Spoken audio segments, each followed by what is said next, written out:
and I'm the Labour Party Senatorial candidate for the Federal Capital Territory. I am running because I see a great lapse and lacuna in representation in the FCT. I have lived in the FCT since 1988, and I have watched FCT grow from a place where people only lived in life camps to one where we had developed to where FCT was sort of number one. Everybody looked at FCT to be the model and the pilot, to where now we have regressed to irrelevance and poverty. The senatorial seat is the highest elective office in the FCT, and the senator works very closely with the minister to represent the people and to also take care of FCT infrastructure, which is primarily the minister's purview. But the senator also is there to keep an eye on the needs of the people because he is representing them. Now, if you look at FCT, I'm sure you all live here. If you remove Maitama, Asokoro, Wuse to CBD and the airport road, there's nothing. Development is zero. You can't go to Nyanya and see any decent roads. No place has water, nowhere has light. In 2023, FCT has 2 budgets. So truly, really should be able to do a lot more than it's doing. What I am bringing is credible representation. I'm not going there for anything. I'm not trying to put anything in my pocket. At my age, everything I want. I'm at this comfortable place where you're not too old to do things, but you've also achieved most of the things that you want out of life. I'm not trying to move to a better house. I'm not trying to get school fees. I'm not trying to do anything but give back to a society that has been good to me. I was educated on a federal government scholarship to the United States, and there was no day when my allowances or my school fees was late, even one day. That was the Nigeria I grew up in. If your father gave you 300 naira, I didn't say 3,000, 300 naira, you can go to London and come back. And when he gives you 1,000 naira, you go to the bank and you get $1,800, which was more than enough for any young person to do anything with.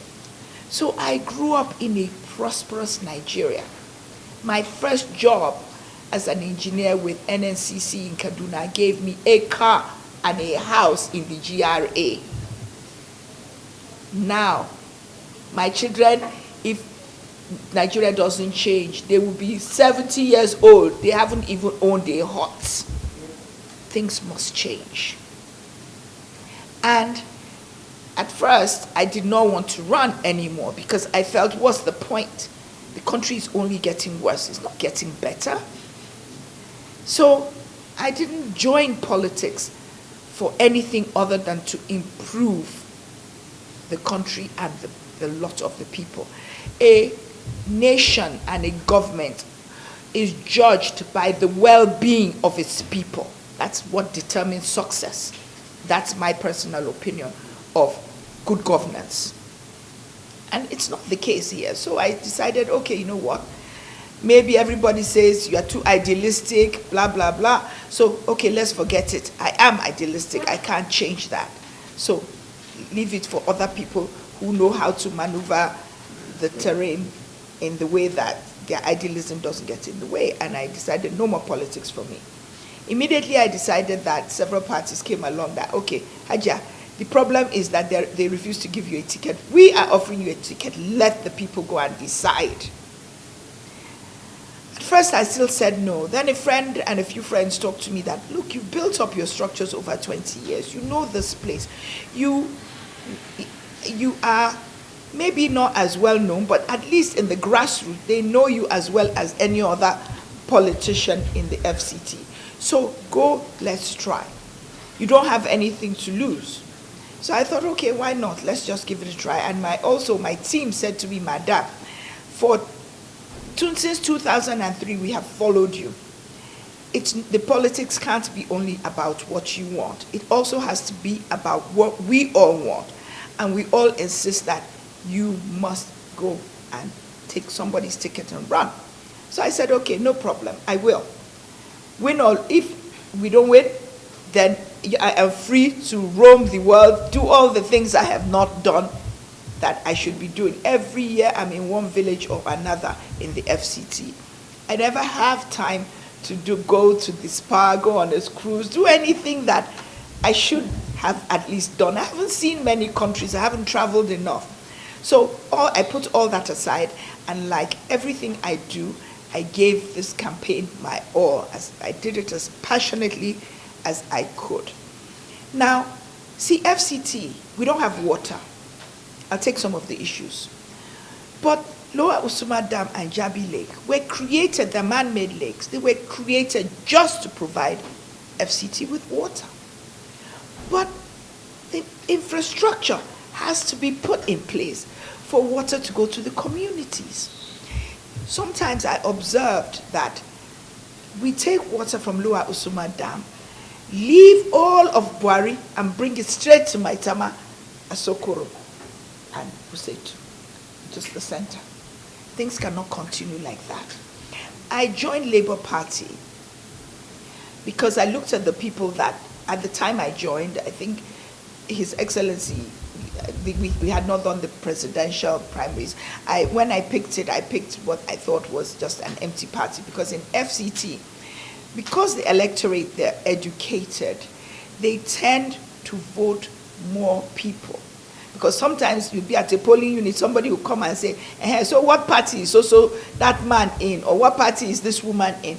So we tend to do that. We don't tend to follow the mainstream government. We do as we in the FCT wish. That's why sometimes you find that there's a particular government in place, and yet all of FCT will go and vote opposition. It's just how they feel. So I thought, okay, I'll take my chances. And I did. Now, I thought Labour would be a good party for us to create a party with an ideology, a party where everybody is equal, an egalitarian society, one where there are no big people, special people, where development can go to everybody, not just the elites. And I saw it as a place where even if I didn't win, Labour Party as the leader of the party in the FCT, we can still use it to create a more credible platform for local government elections, because they will come up in the next 2-3 years. So that is one of the reasons I didn't just join the party just to use it as a platform to go and win an election, but I also saw it as a platform that is fresh, that we can actually start afresh. Now, somebody asked me one day that, so Madam, what stops you, this ideology you have for Labour, what stops bad people from PDP and APC joining your party? I said they are free to. But where I felt that we got it wrong is that you cannot be a known, sometimes convicted robber of the public treasury, and then you enter the party and we give you leadership in the party. That should contradict our ideology. And I know that in the FCT, Labour, and I think nationally, Labour will not be like that. We want to create a proper ideology. Now, light, this is the 21st century. There's no reason why we can't have solar lights all over until NEPA can pick up. There should be solar. And I know lots of places. I've gone to a village once that was all lit up. And I said, NEPA is doing well for you people. Oh, they said, no, madam, NEPA is not doing well for us. Everything here is solar. And this is in the same Nigeria. And so I know that the people, even talk about roads. So many contracts have been awarded, appropriated and awarded for roads. How many of them have been built? A lot of the bad roads we complain about. But sometimes even a few graders will make a difference to some of these bad roads, especially when it's not in the center, when you go to Nyanya, Gwagwalada, Kuje, Abaji. So I know a lot can be done. Now, let's go to empowerment. FCT, except for AMAC, is primarily agrarian. First of all, insecurity. Nobody can go to the farms. Even if there's insecurity in the land, FCT is the capital. We're in the center. With a little bit of effort, we should be fairly secure in the FCT. But we're at the point where nobody can go to the farms. So a lot of what is wrong, I feel that there is the lack of will to fix it. And what I am bringing to the FCT is goodwill, determination to work, sincerity, integrity, and honesty. The things that I cannot do, I will tell FCT that I cannot do this. When people ask me, can you reduce the salary of the senators? I said, I don't think that can happen with me alone. Yes, I think that the National Assembly is overpaid, that's true, but it is not within my scope of duties to be able to do something about it. Now, I should be able to pass laws with the other senators if, when I get there, we are able to do so together. But notwithstanding that, I can make a difference to the lives of the residents of the FCT, and that is basically what I'm bringing to the table. Yes, very succinct. At some point, I will take your numbers and I will send you some of my ideas on the FCT. I made 1 minute slides, like videos of issues that I want to address in the FCT, working in line with the United Nations Sustainable Development Goals. And one of the things that I am working at, that I feel passionately about, that's part of my issues, is violence against women. Now, to be able to do a lot of things, I'm creating these, what I call Ireti marshals. Ireti marshals will be people who I'm going to have them in the wards. So I have like 20 Ireti captains in the wards who mobilize young people and people in the community to volunteer to be marshals for different things. Now, I will have marshals for violence against women, orange marshals, so to speak. So in your community, if there's a problem like that, we will get to hear about it from the marshals. So I am working on it. I'm going to get funding so that we can do a lot of things to rehabilitate and ensure that violence against women is mitigated and eventually eradicated. Now, feeding. There's another program I have called I Go Chop with Ireti. Now, I Go Chop with Ireti is a program where I'm having something called Chop Friday. Chop Friday is something where I hope that all across the FCT, we will feed 1,000 people every Friday for free. So what that means is that my friend Ene will go and take her 5 naira, she'll go and give it to one person. I will take my 20 naira, I give it to another person. I want to put it in a manner where in every local government and in every ward, we have designated places with a logo that shows that on Friday, this person, all the food that this person is cooking or selling has been bought. So my goal for that program, and obviously is something that I will also have marshals for, I will involve all of FCT so that those of us who are more privileged can look after the less privileged. That's another thing I also feel, that a society also is judged by how the more privileged treat the less privileged members of their society. The truth of the matter is that had I not run for senator of FCT, the only job I wanted in the whole government was only one job: National Orientation Agency.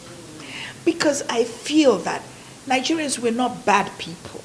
We just got lost somewhere along the road. And I think it is very easy, once we start getting into the minds of the people, let it, because I know there are times if you are doing something bad and somebody comes and talks to you about it properly, they change your mindset.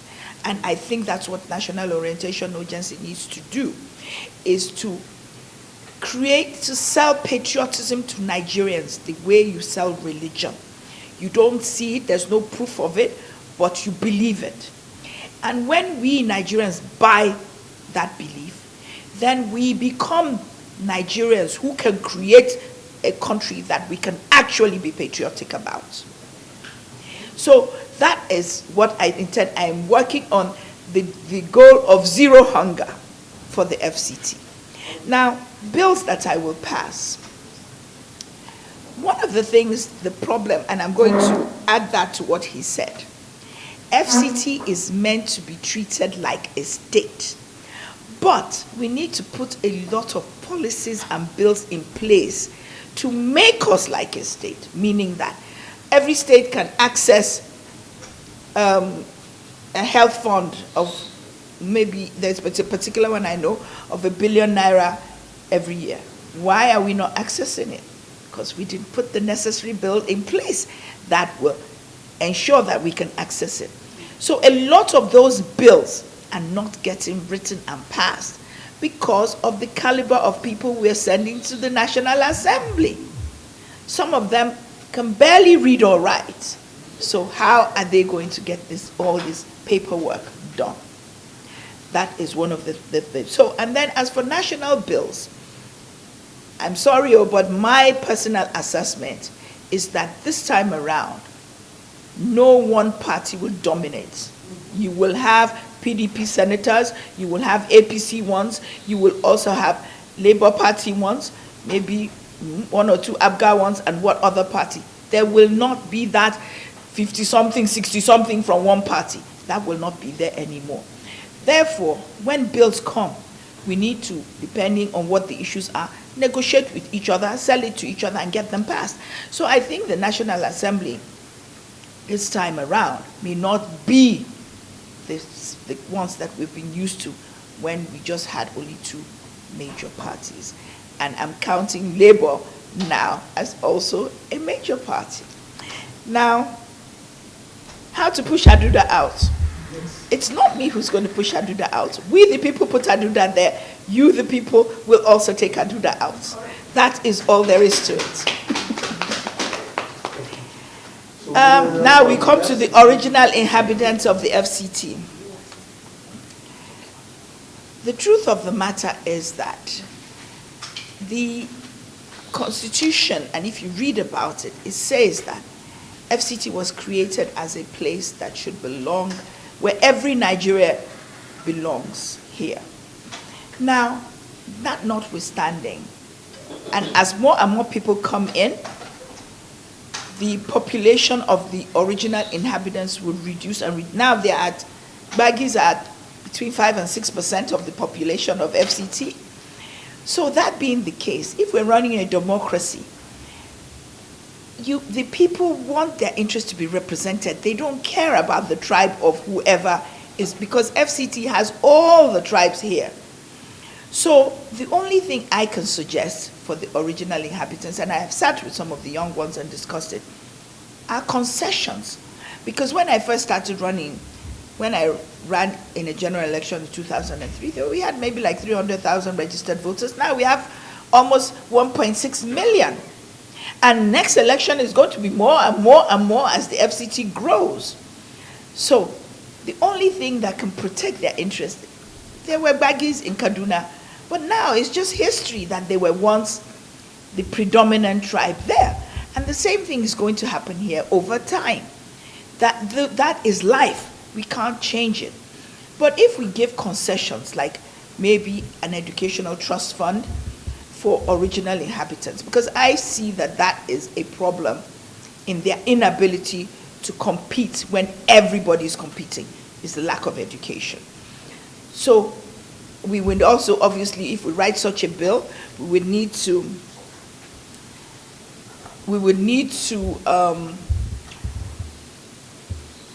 define who is an original inhabitant. Most people are focused on baggies. But the truth is that the indigenous people of FCT include Koros, Gwandaras, Gade, Bassa, Fulanis, Koto, Ibira. There are so many of, at least 9, of which baggies are one.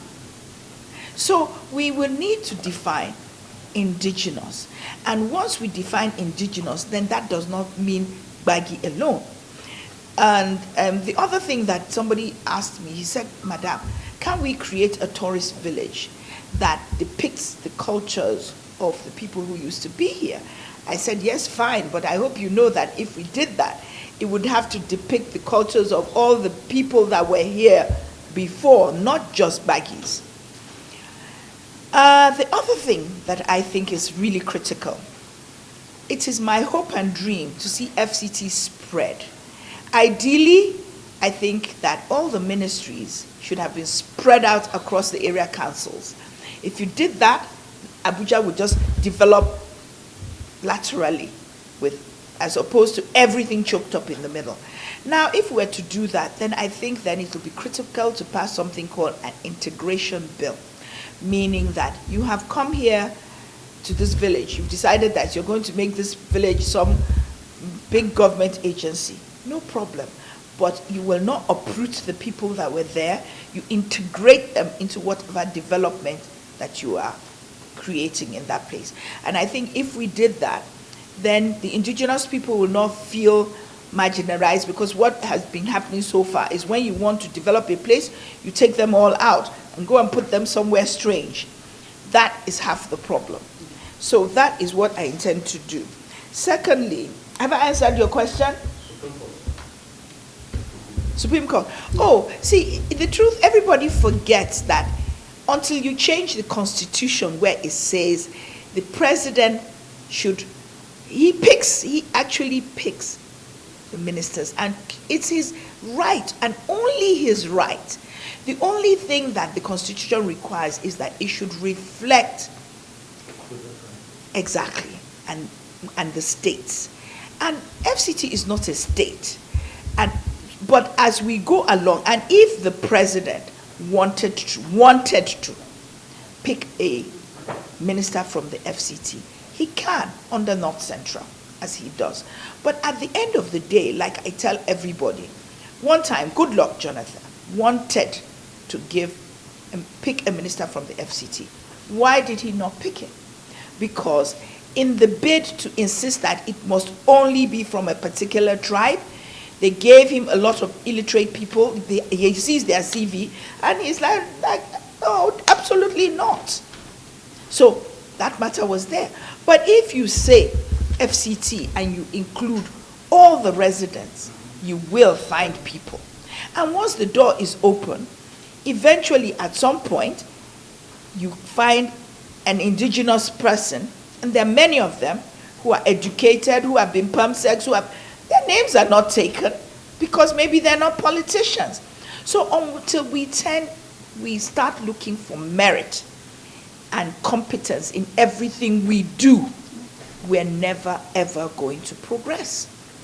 Then the other thing I wanted to say was first written by the senator that was senator from 1999 to 2003. I think it hasn't been passed yet because we haven't gone about it properly. And you have to remember that we have had, from 1999 to now, a huge chunk of that time, that is 12 years, has been occupied by one senator. Now, the last time that the bill was not passed, I went around and asked some of the senators, why did you reject it? It doesn't have anything to do with you. He said, well, madam, we didn't like how the bill was presented. It was presented to us that we should pass it so that he, when he finishes being senator, should go and become mayor. So the rest of us, don't we want a retirement plan from the Senate? So of course we were not. But and I even sat him down and told him that part of the reason we're not getting this mayoral seat is because you've personalized it. If you throw it to the people of the FCT and make them understand that they all will fare better under an elected mayor.